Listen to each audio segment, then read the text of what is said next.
Exodus 5, 6, and Matthew 20. Exodus 5, Moses and Aaron confront Pharaoh. So back to before where he was giving Moses his signs, he was trying to get Moses' confidence up. And Moses is like, I can't speak, I can't do these works that you say I'm going to be able to do. So God showed him the work, showed him turning the staff into the serpent and back, and put his hand in his pocket, like I mentioned before. He also says, Moses is like, well, that's great that I can do these, but I can't get up there and speak. So apparently he says that either I'll give you the words or I'll give Aaron the words for you. So he's filling in for his deficiencies quite well. He's not letting him off the hook with his alibis, his excuses. And Exodus 5, Moses and Aaron confront Pharaoh, demanding freedom for the Israelites to worship God. Pharaoh refuses, increasing the burden on the Israelites by requiring them to make bricks without providing straw. The people blame Moses, and the chapter highlights the initial resistance to God's plan for deliverance. So it must be incredibly well. I don't know how. Well, Moses must be, I guess, known at this point. Um, I just don't know how they'd ask Pharaoh for this, except Pharaoh may be very careful. It may be easier for him to let some things go rather than poke the bear and risk what happens, and be cursed with stuff. So Pharaoh refuses, and the Israelites are making bricks. And then there's some commandment to the Israelites, like, you guys are going to keep making bricks. You're not going to make any less bricks than you made before, and we're not going to give you any straw. So the straw was needed to make the bricks, I'm pretty sure. And they just it was just like this thing that for no reason, there's no economical prosperity to taking the straw and having them produce more. It was strictly just to make life harder for them. um it's like, just pick up, it would be the same as saying take that pile of bricks over there on the left, pick them all up and put them over there on the right, and they ask why, and it's like, because I need to make sure you guys are irritated, stressed, tired, whatever. So he's just keeping them working, and making keeping life miserable for him, unfortunately. Exodus 6, God reassures Moses of his covenant with Abraham, Isaac, and Jacob, reaffirming his promise to free Israel and bring them to the promised land. Moses struggles with doubt, but God's assurance emphasizes his faithfulness and certainty of his plan.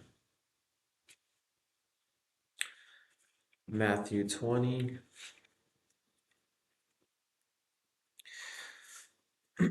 Laborers in the vineyard. So there is a vineyard owner, and he's hired people to work in the vineyard. And some people showed up at 7:30 a.m. roughly, if I'm making that up, but they showed up early in the morning. They were going to get something like one denarius for the day. So they work their full 8, 9, 10 hour shift, heat of the day, do all the work, showed up first, early bird gets the worm. And then there's a bunch of people standing out, what I envision sort of on the corner. And the servant's like, why are you all out here? Why don't you come in and work? So they all come in and work. This is like on the last hour. And then they all line up for their pay. And then lo and behold, I think that the people who came in last got paid first, and the people who were first got paid last. And they're like, well, how is that fair? And the servant says, well, didn't you agree to work today for the dollar or the denarius? They said yes. So he said, well, I'm being generous. And that's how that unfolded. So the last will be first, and the first last.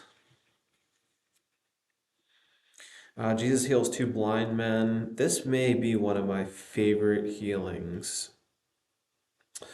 And I believe Jesus is on his way. And as they went out of Jericho, so I'm pretty sure they're heading towards, um, they'd be heading towards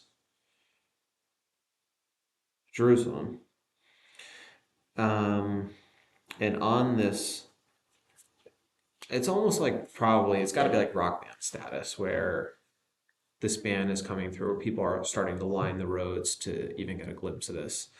And these two people shout out. I'm not going to call them hecklers, but almost like that. The crowd actually did perceive them as hecklers and told them to be quiet. They were healing out. They were healing out because they were blind. So there's just something about this healing I like. And there were two blind men by the side of the road, so they're probably just really tough situation that they're in, and it's kind of cool that there's two of them, so they can, I don't know, share in their grievance. Some maybe they can help each other. They know each other's struggle, but they also share their faith that this is going to be healed. There's just something interesting about it, and they're in the back, and everyone's telling them to be quiet. Um, they had faith, I think, and that's why there were two of them because they sort of stuck together. Um, so they call out to Jesus, "Lord, have mercy on us, Son of David." And stopping, Jesus called them and said, I'll tell you the part where the crowd told him to quiet. The crowd rebuked them, telling them to be silent, but they cried out all the more. That's just great. And stopping, Jesus called them and said, "What do you want me to do for you?" And there's something about this here, too, where it's like, Jesus, I'm sure, knew they were blind. I'm sure he knew they were suffering. He knew they were bleeding. He knew everything that was going on in their heads. But he still asked, "What do you want me to do for you?"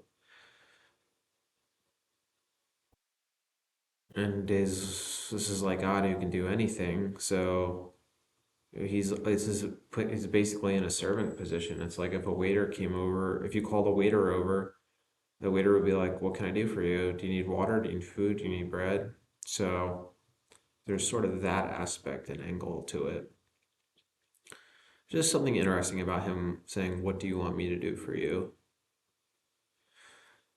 And they said to him, "Lord, let our eyes be opened." And Jesus, in pity, touched their eyes, and immediately they recovered their sight and followed him. I don't know why that one strikes home with me. I like it. I think it's my favorite. That's my favorite healing.